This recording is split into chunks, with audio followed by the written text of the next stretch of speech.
சுவாமி சரணம். நாம இன்னைக்கு எந்த கோயிலுக்கு போனோம் அப்படின்னா, தாராசுரத்துல இருக்க ஐராவதேஸ்வரர் கோயிலுக்கு தான். இது கும்பகோணத்திலேருந்து 2-3 கிலோமீட்டர் அவையில இருக்கிற ஊர் தான். இந்த கோயில் வந்து 2வது ராஜராஜ சோழனால கட்டப்பட்ட கோயில். இதுல வந்து யுனெஸ்கோ ஹெரிட்டேஜ் லிஸ்ட்லயே இருக்குது. வந்து ஏகப்பட்ட சிற்பங்கள் இருக்கும். ஐராவதேஸ்வரரோட கதை என்னன்னு பாத்தீங்கன்னா, ஐராவதம் அப்படின்னா இந்திரரோட யானை. ஸோ இந்திரரோட யானை வந்து ஒரு முனிவரால சபிக்கப்பட்டதுனால அந்த யானைக்கு வந்து விமோச்சனம் கொடுத்த சிவன்கிறதுனால இது வந்து ஐராவதேஸ்வரர். இங்க சரபேஸ்வரருக்குமே சன்னதி இருக்கு. தட்சிணாமூர்த்தி சன்னதிக்கு முன்னாடி கோயில் கருவறைக்கு பின்னாடி இருக்கிற முருகன் சன்னதியில சன்னதி மட்டும்தான் இருக்கு. முருகர் இல்ல, ஏதோ பொருள் மட்டும் வச்சிருக்காங்க ஸ்டோர் ரூம் மாதிரி.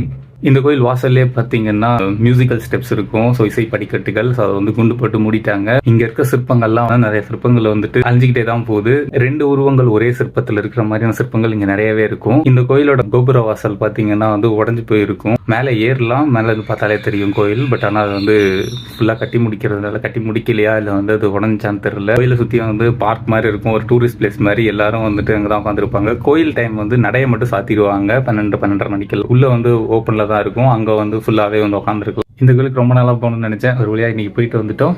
நாளைக்கு வேற கோயில்ல பார்க்கலாம்.